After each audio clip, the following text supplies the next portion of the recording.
Yeah, that song, Steve, I think probably brings back great memories for both of us. Oh, yeah. I haven't sang that for a while, but Steve and I come from a denominational background where once a week on Sunday we would have what was we called our worship service, and there was no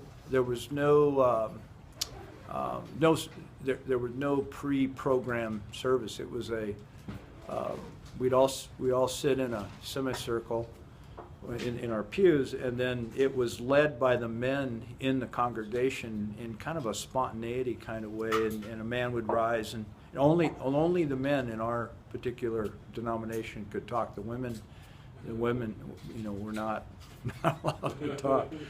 But we sang that song. That was one of my favorite songs. And hearing that a cappella, it was no instruments in the meeting. It was all a cappella. And of course, people do this year after year. You really learn how to, these people could really sing. And it was, while we were singing it, I had good memories there. Well, I had the occasion, I wanted to just share with you, I was invited to go back east to participate in a men's conference over the weekend on Saturday as a part of our outreach for Christ in Rockies. And the subject was the first time I've taught this subject, but what did I call it? It was about, I called it the power and purpose of eldering, and I kind of did a play on word, turning a noun into a verb of eldering. That the role of elder, which we think of as a formal role within a context of a church, is really a function that as we age, we have opportunity, and there's a desperate need for that.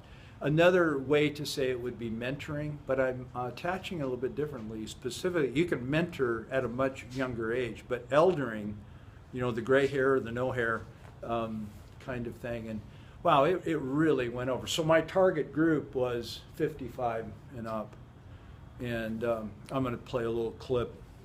I didn't get a lot of video footage, but I put together a little 1-minute clip of the workshop. But I have a funny story to tell you. I was also there with my two brothers.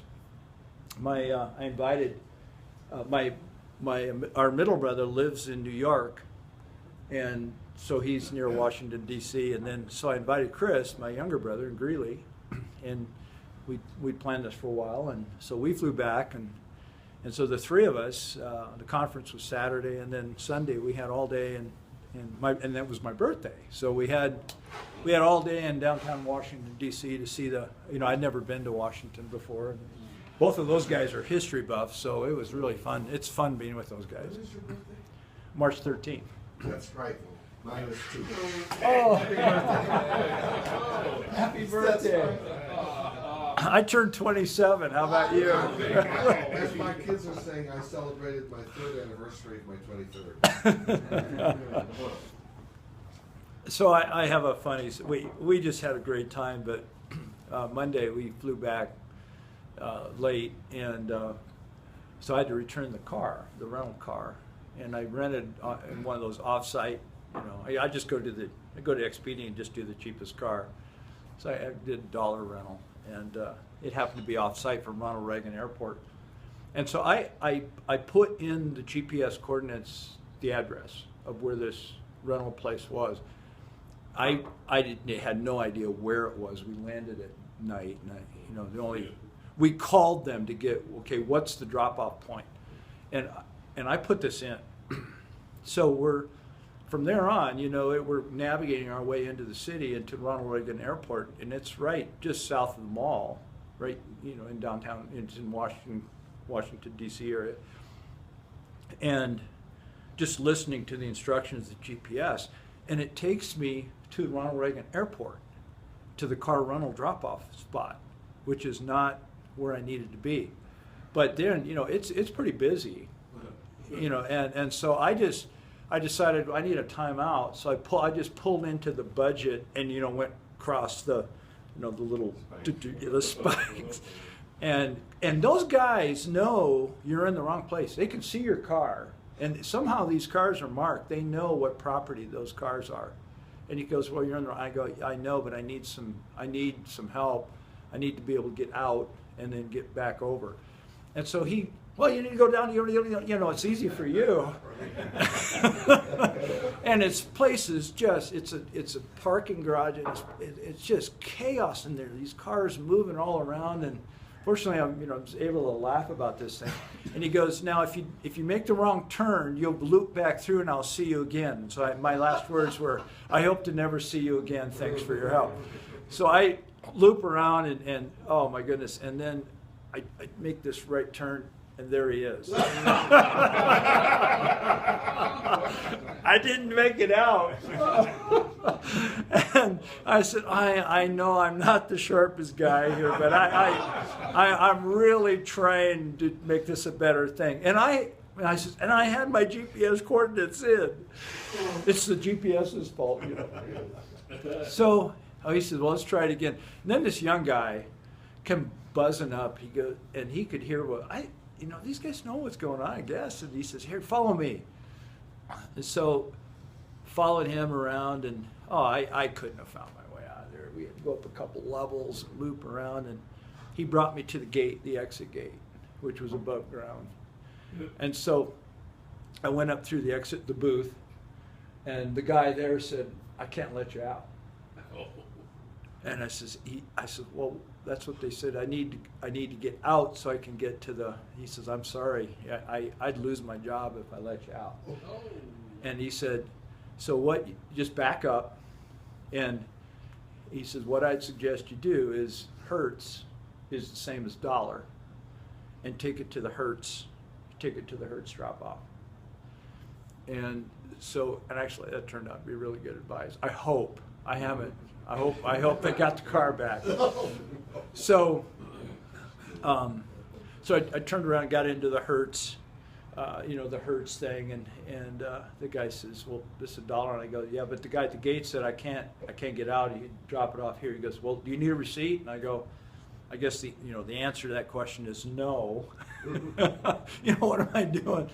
And so, but those guys were really helpful, and he went and checked it in. He gave me part of a receipt. At least I got some numbers on there. And he says, if you get in trouble, here, show him this number.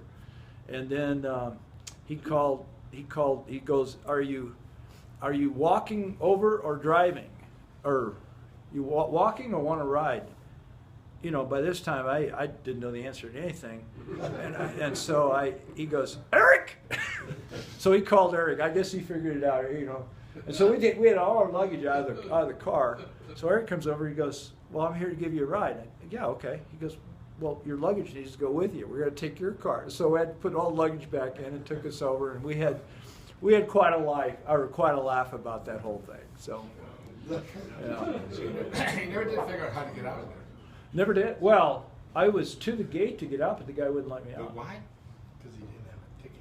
I didn't, because I was in the wrong. Yeah. He said, I'll lose my job if I let you Yeah, out. catch-22 though. Are there other people wanting? And then Eric drove, and he had the right documentation, and he took us.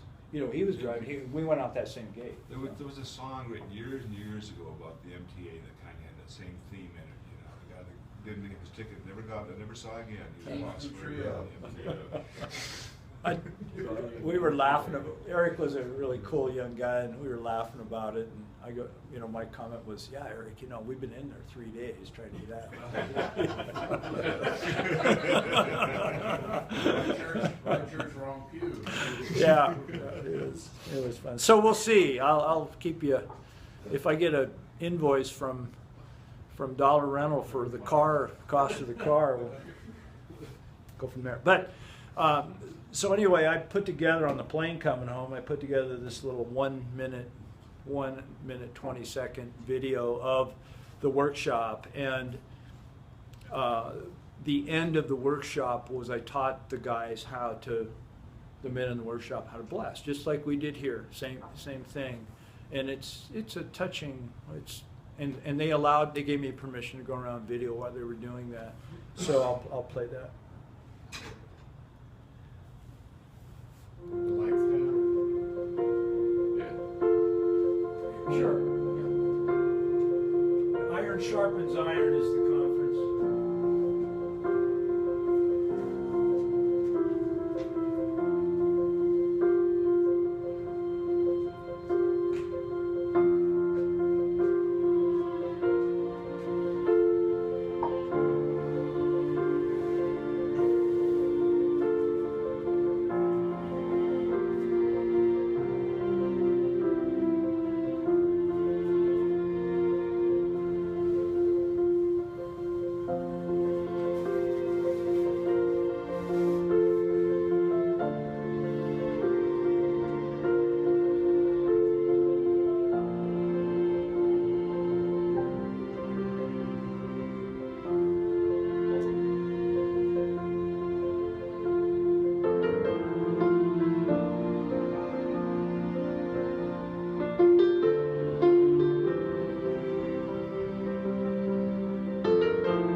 birthday. You got 2 birthdays. But he left. Yeah. Can't miss it. There he is. Happy birthday to you. Happy birthday to you. Happy birthday, dear Kyle Mike. Happy birthday to you. It sounded. Thank you. It was a little slurry, you guys. It's Everett and Mike. Everett and Mike. Well, let's turn to Genesis 34. We'll pick up the story. Boy, last week, guys, we had really quite an interesting discussion. And the question was the story. The context of the story, the framework of the story is an attempt, an attempt to make a wrong a right. And of course, that's open for interpretation how one looks at that, whether, I think it was brought out here that that there were ill motives behind this attempt, which, one interpretation.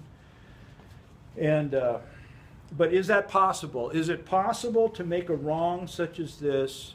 Why don't we read it in just a moment. A wrong such as this is in this story. Is it possible to make it right? So, would somebody read this? 34:13 through 17.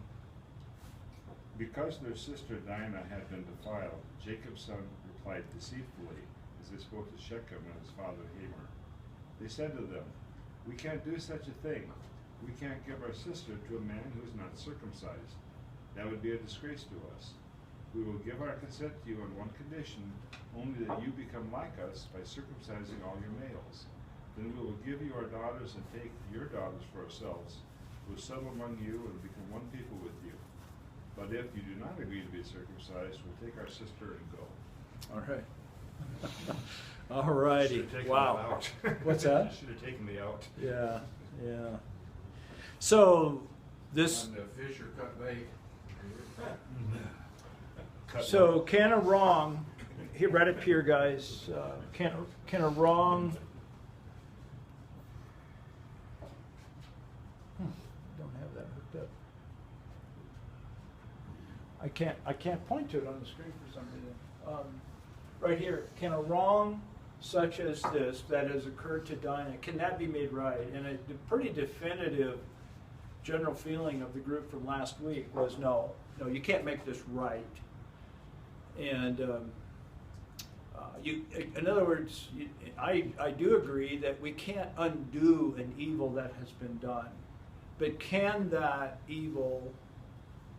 wrong be somehow reconciled? And that's really the nature of what I'm asking. And I would hope so. I would hope so. Even though as tragic as this occurrence is. And then, boy, last week, I really appreciated David and Everett's words here, because the session just kind of gave way to their comments of a similar type of experience they've had with their own kids. And that was really meaningful for us to hear that, guys. And the sense I got from both of you is once that, I hear it says how one sees determines everything. And I think, David, especially you were really verbal about that there was a change in your way of thinking and feeling towards this young man when you heard about his background. That's right. There was a change that occurred. That's all review. That's kind of where we were last week. And where my mind has gone with this is look at what is the dynamic going on inside of these brothers.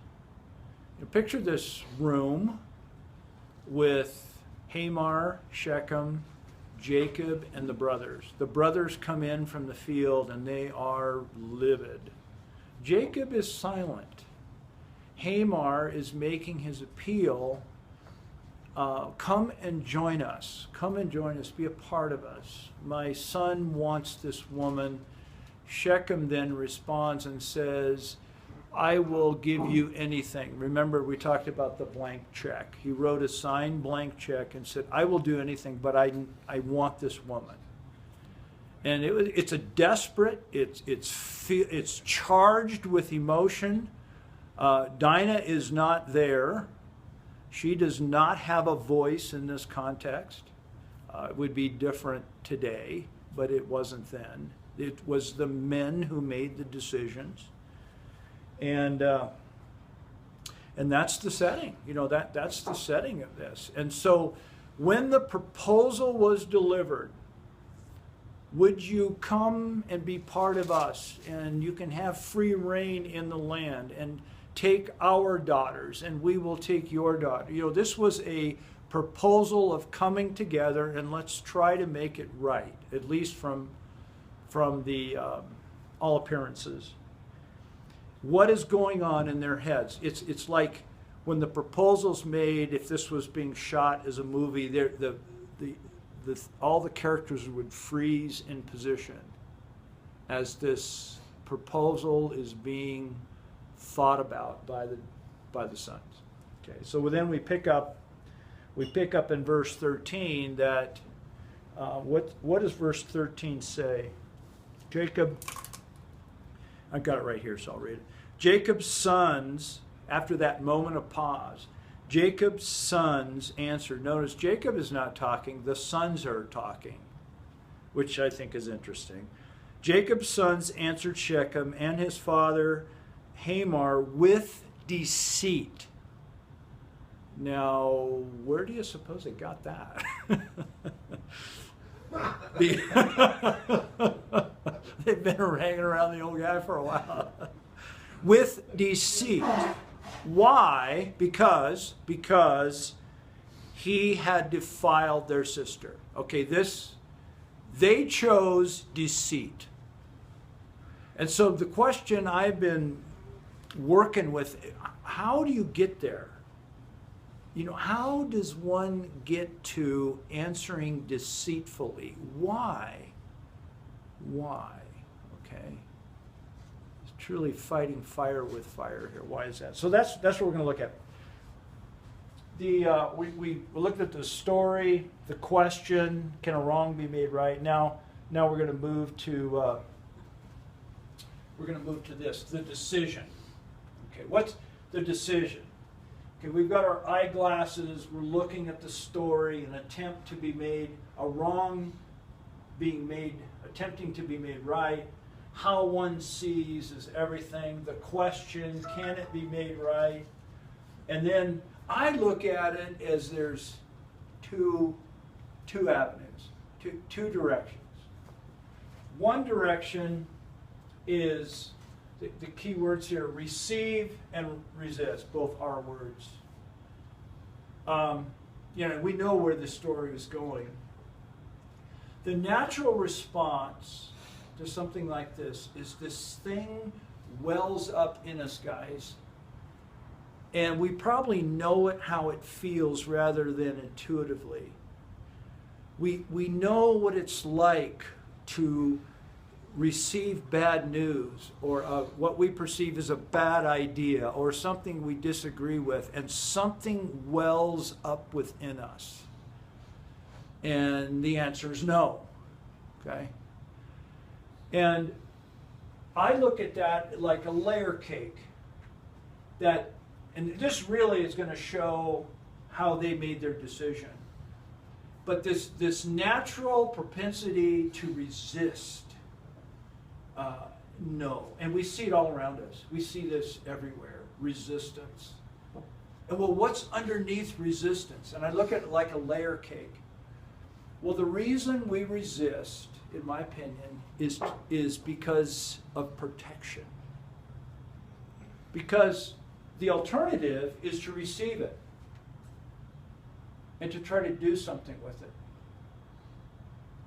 And receiving is really scary because it puts us in a position of vulnerability. In order to receive something like this, it puts us in a very vulnerable and a perceived weak position.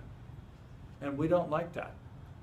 We do not want to take that route to receive. Now, in the back of my mind this whole time is the example of Jesus Christ. Isaiah 53. What's it say there? He was as a lamb before his. Not for sure it was not well. Yeah. He didn't resist. He did not resist. Yeah. Everything about Jesus Christ is non-resistance. Now, he showed he showed assertiveness and anger at the throwing out of the money changers. But when it came to personal attack upon him, especially what we're celebrating or what we're remembering now right in this season with the crucifixion, is that everything about him was non-resistance. Everything. Where resistance was going on, think of Peter and the chopping off of the ear, the fighting back. Okay? So, in order to do that, one has to go through this little avenue of vulnerability and a feeling of extreme exposure and nakedness. That is what one has to go through. These guys obviously chose not to do that, and the alternative is to protect, is to bolster up, to build protection. And once we build protection, or once we see that protection is necessary, it's an easy step to the bottom layer. License.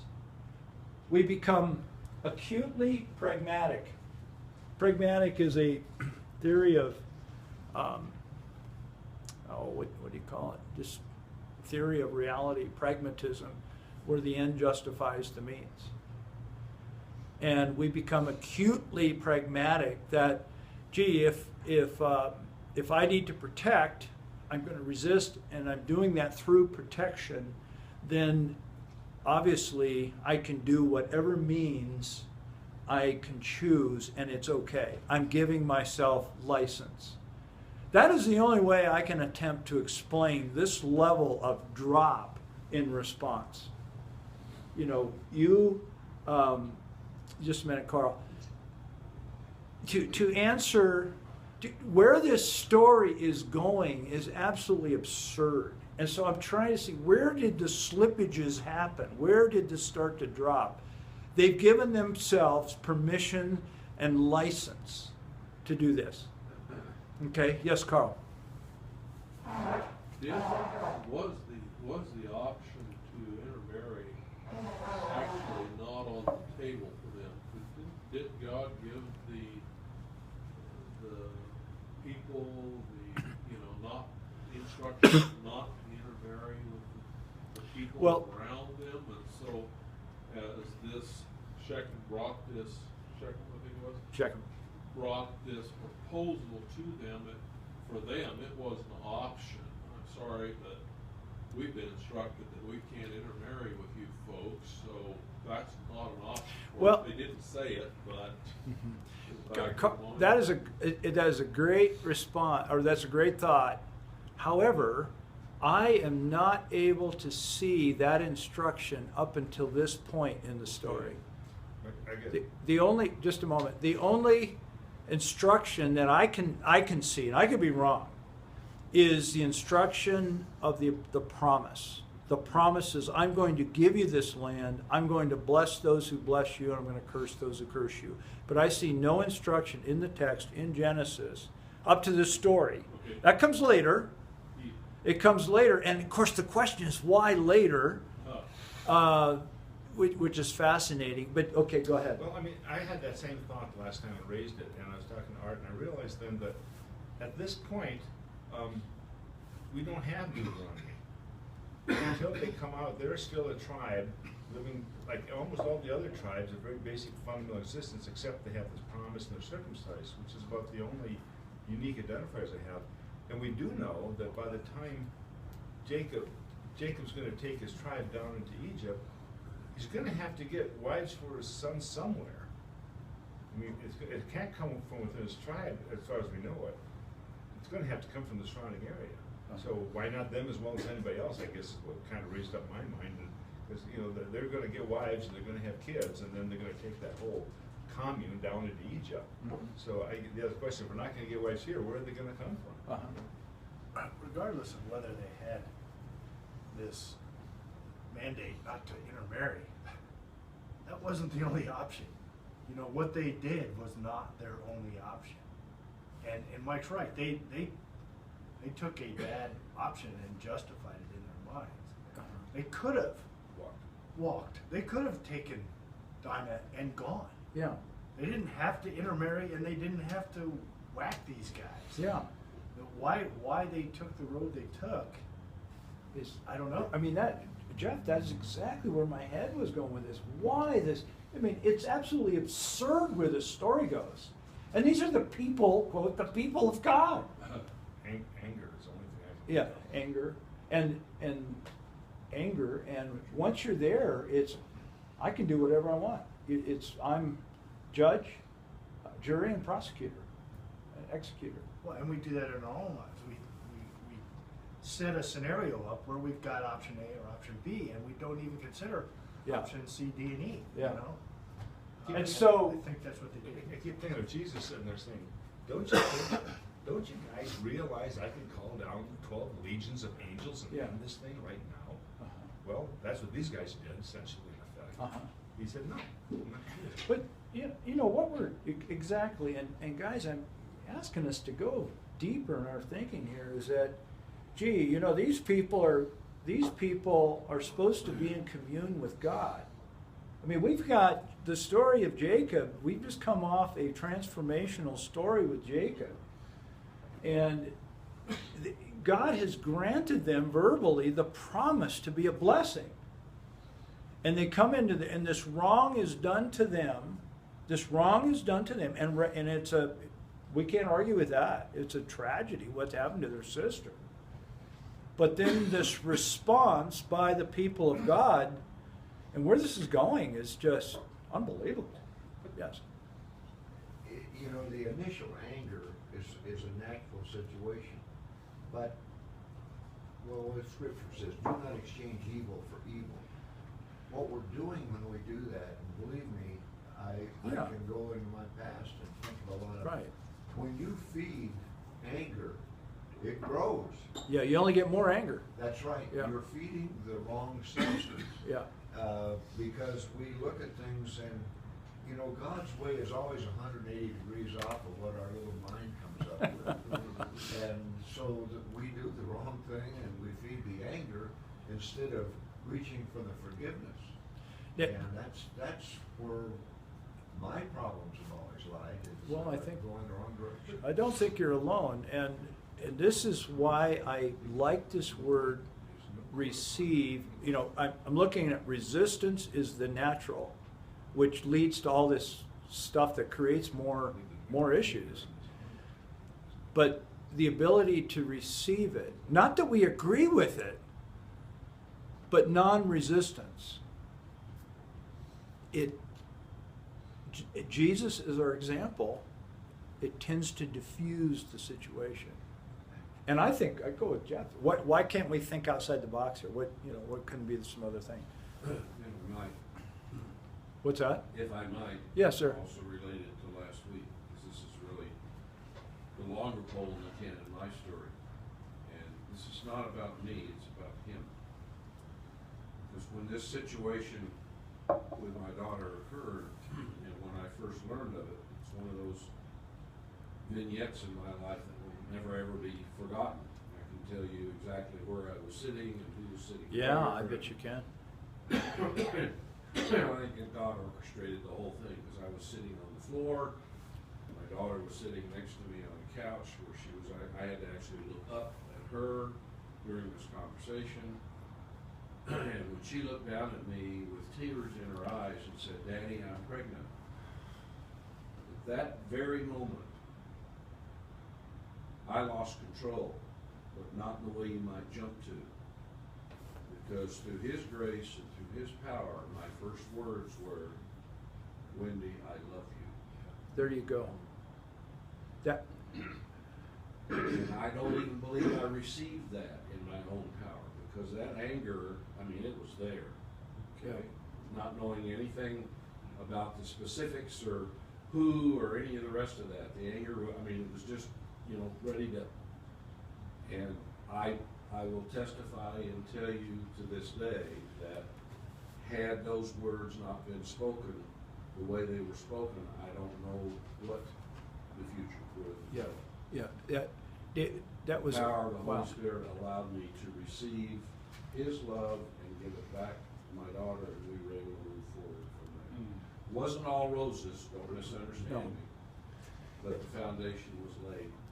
That, everything inside of you, Dave, was anger and what were you thinking, and you know, all kinds of things could have spewed out of your mouth that could do extreme damage up to this day, you know, outside of forgiveness. But the presence of the Holy Spirit was such that 180-degree response is I love you. That is the baseline.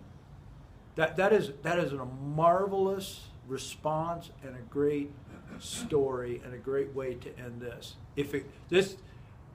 Could we suggest that this story, that's what could have been, but wasn't?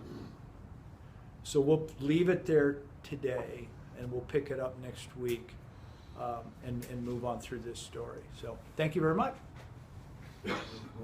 Battery died. You know, Mike, I struggle with these tribes. I mean,